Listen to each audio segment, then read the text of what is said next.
ఒకప్పుడు యాకోబు మోసగాడు, వంచకుడు, కుయుక్తిపరుడు, అక్రమ దారిలో పరుగులెత్తినవాడు. శరీర సంబంధంగా దీవించబడితే సరిపోతుందిలే అని శరీర సంబంధమైన మనసు కలిగిన వాడు. ఇది ఒకనాటి అనుభవం.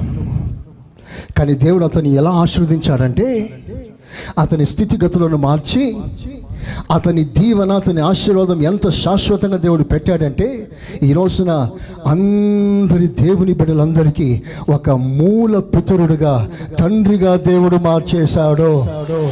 ఆమేన్, హల్లెలూయా.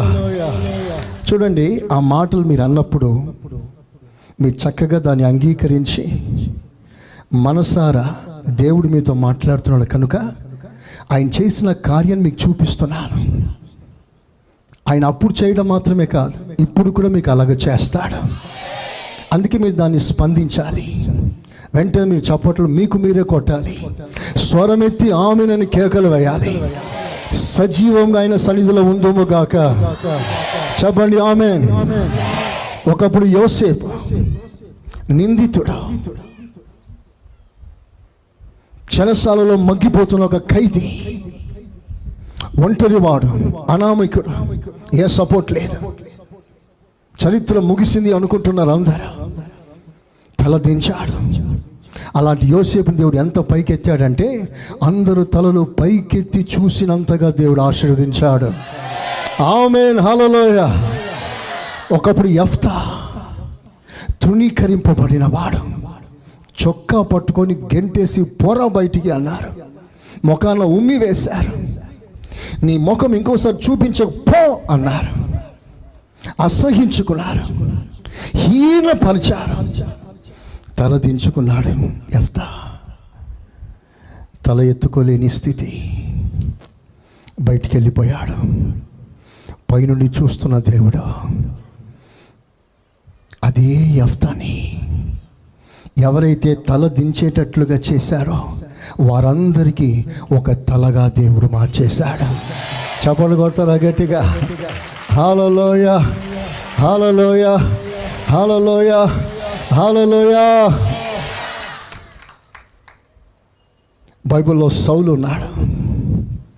ఒకప్పుడు హింసకుడు, దూషకుడు, హానికరుడు, సంఘాలను చిందరబందరంగా వేధించినవాడు, ఒక ఉగ్రవాది, మనుషులను సంతోషపెట్టేవాడు.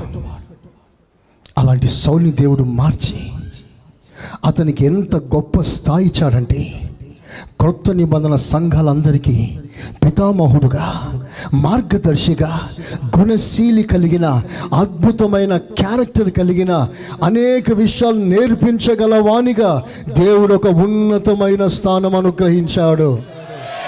ప్రైజ్ ద లార్డ్, హల్లెలూయా. బైబిల్లో మరొకడు ఉన్నాడు, పేరు ఒనేసి.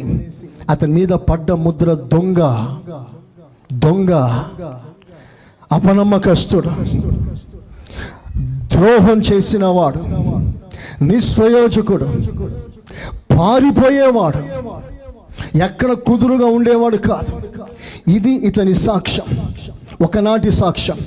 కానీ దేవుడు ఆ సాక్ష్యాన్ని ఎలా మార్చాడంటే, అందరికీ ప్రయోజకరంగా, అందరికీ ప్రయోజనకరంగా, అందరికీ ప్రాణం వంటి వానిగా దేవుడు మార్చేశాడు.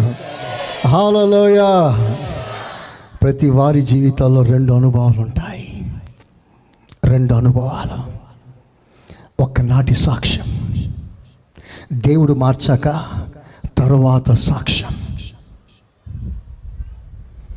కొందరి అనుభవాలు చేదు, తర్వాత చేదు అనుభవం దేవుడు మధురంగా మారుస్తాడు.